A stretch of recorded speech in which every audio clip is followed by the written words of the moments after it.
Chapter 130. The Hat. And now that at the proper time and place, after so long and wide a preliminary cruise, Ahab, all other wailing waters swept, seemed to have chased his foe into an ocean fold to slay him the more securely there.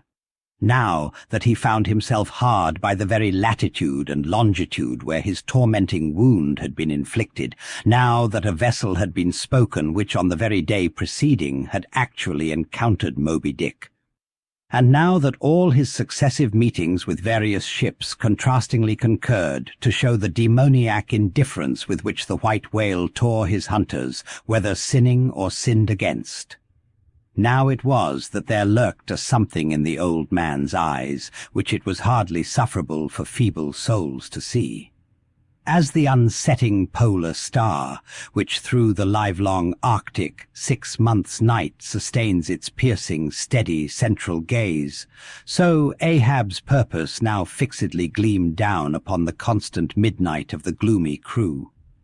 It domineered above them so that all their bodings, doubts, misgivings, fears were fain to hide beneath their souls and not sprout forth a single spear or leaf. In this foreshadowing interval, too, all humour, forced or natural, vanished. Stubb no more strove to raise a smile, Starbuck no more strove to check one. Alike, joy and sorrow, hope and fear seemed ground to finest dust and powdered for the time in the clamped mortar of Ahab's iron soul. Like machines, they dumbly moved about the deck, ever conscious that the old man's desperate eye was on them. But did you deeply scan him in his more secret, confidential hours, when he thought no glance but one was on him, then you would have seen that even as Ahab's eyes so awed the crew's, the inscrutable Parsi's glance awed his, or somehow, at least in some wild way, at times affected it. Such an added, gliding strangeness began to invest the thin Fedallah now, such ceaseless shudderings shook him that the men looked dubious at him, half uncertain, as it seemed, whether indeed he were a mortal substance, or else a tremulous shadow cast upon the deck by some unseen being's body. And that shadow was always hovering there, for not by night even had Fedallah ever certainly been known to slumber or go below. He would stand still for hours, but never sat or leaned. His wan but wondrous eyes did plainly say, "We two watchmen never rest." Nor at any time, by night or day, could the mariners now step upon the deck unless Ahab was before them, either standing in his pivot hole or exactly pacing the planks between two undeviating limits, the mainmast and the mizzen, or else they saw him standing in the cabin scuttle, his living foot advanced upon the deck as if to step, his hat slouched heavily over his eyes, so that, however motionless he stood, however the days and nights were added on, that he had not swung in his hammock. Yet hidden beneath that slouching hat, they could never tell unerringly whether for all this his eyes were really closed at times, or whether he was still intently scanning them. No matter, though he stood so in the scuttle for a whole hour on the stretch, and the unheeded night damp gathered in beads of dew upon that stone-carved coat and hat. The clothes that the night had wet, the next day's sunshine dried upon him, and so, day after day and night after night, he went no more beneath the planks. Whatever he wanted from the cabin, that thing he sent for, he ate in the same open air, that is, his two only meals. Breakfast and dinner. Supper he never touched, nor reaped his beard, which darkly grew all gnarled, as unearthed roots of trees blown over, which still grow idly on at naked base, though perished in the upper verdure.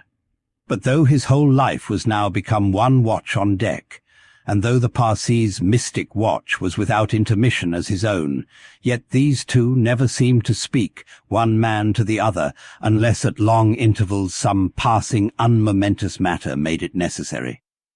Though such a potent spell seemed secretly to join the twain, openly, and to the awestruck crew, they seemed pole-like asunder. If by day they chanced to speak one word, by night dumb men were both, so far as concerned the slightest verbal interchange. At times, for longest hours without a single hail, they stood far parted in the starlight, Ahab in his scuttle, the Parsee by the mainmast, but still fixedly gazing upon each other, as if in the Parsee Ahab saw his forethrown shadow, in Ahab the Parsee his abandoned substance. And yet somehow did Ahab, in his own proper self, as daily, hourly, and every instant commandingly revealed to his subordinates, Ahab seemed an independent lord, the Parsee but his slave. Still again both seemed yoked together, and an unseen tyrant driving them, the lean shade siding the solid rib. For be this Parsee what he may, all rib and keel was solid Ahab. At the first faintest glimmering of the dawn, his iron voice was heard from aft. "Man the mastheads." And all through the day, till after sunset and after twilight, the same voice every hour at the striking of the helmsman's bell was heard. "What do you see? Sharp, sharp!" But when 3 or 4 days had slided by, after meeting the children seeking Rachel, and no spout had yet been seen, the monomaniac old man seemed distrustful of his crew's fidelity, at least of nearly all except the pagan harpooneers. He seemed to doubt even whether Stubb and Flask might not willingly overlook the sight he sought. But if these suspicions were really his, he sagaciously refrained from verbally expressing them, however his actions might seem to hint them. "I will have the first sight of the whale myself," he said. "I, Ahab, must have the doubloon." And with his own hands he rigged a nest of basketed bowlines, and sending a hand aloft with a single sheaved block to secure to the mainmast head, he received the 2 ends of the downward reeved rope, and attaching one to his basket prepared a pin for the other end in order to fasten it at the rail. This done, with that end yet in his hand and standing beside the pin, he looked round upon his crew, sweeping from one to the other, pausing his glance long upon Dagu, Queequeg, Tashtigo, but shunning Fedallah, and then settling his firm, relying eye upon the chief mate, said, "Take the rope, sir. I give it into thy hands, Starbuck." Then, arranging his person in the basket, he gave the word for them to hoist him to his perch, Starbuck being the one who secured the rope at last, and afterwards stood near it. And thus, with one hand clinging round the royal mast, Ahab gazed abroad upon the sea for miles and miles, ahead, astern, this side and that, within the wide expanded circle commanded at so great a height. When in working with his hands at some lofty, almost isolated place in the rigging, which chances to afford no foothold, the sailor at sea is hoisted up to that spot and sustained there by the rope. Under these circumstances, its fastened end on deck is always given in strict charge to some one man who has the special watch of it. Because in such a wilderness of running rigging, whose various different relations aloft cannot always be infallibly discerned by what is seen of them at the deck, and when the deck ends of these ropes are being every few minutes cast down from the fastenings, it would be but a natural fatality if, unprovided with a constant watchman, the hoisted sailor should by some carelessness of the crew be cast adrift and fall all swooping to the sea. So Ahab's proceedings in this matter were not unusual. The only strange thing about them seemed to be that Starbuck, almost the one only man who had ever ventured to oppose him with anything in the slightest degree approaching to decision, one of those, too, whose faithfulness on the lookout he had seemed to doubt somewhat. It was strange that this was the very man he should select for his watchman, freely giving his whole life into such an otherwise distrusted person's hands. Now, the first time Ahab was perched aloft, ere he had been there 10 minutes, one of those red-billed savage sea-hawks which so often fly incommodiously close round the manned mastheads of whalemen in these latitudes.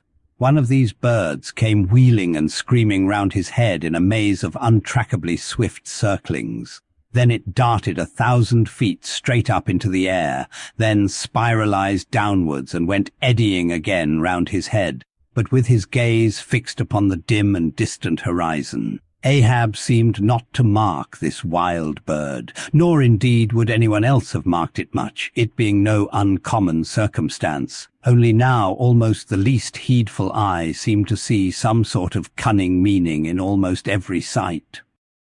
Your hat, sir," suddenly cried the Sicilian seaman, who, being posted at the mizzenmast head, stood directly behind Ahab, though somewhat lower than his level, and with a deep gulf of air dividing them.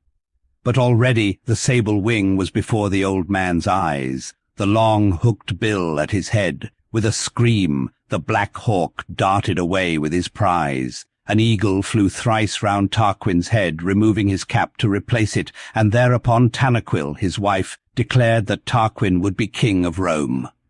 But only by the replacing of the cap was that omen accounted good. Ahab's hat was never restored. The wild hawk flew on and on with it, far in advance of the prow, and at last disappeared, while from the point of that disappearance a minute black spot was dimly discerned, falling from that vast height into the sea.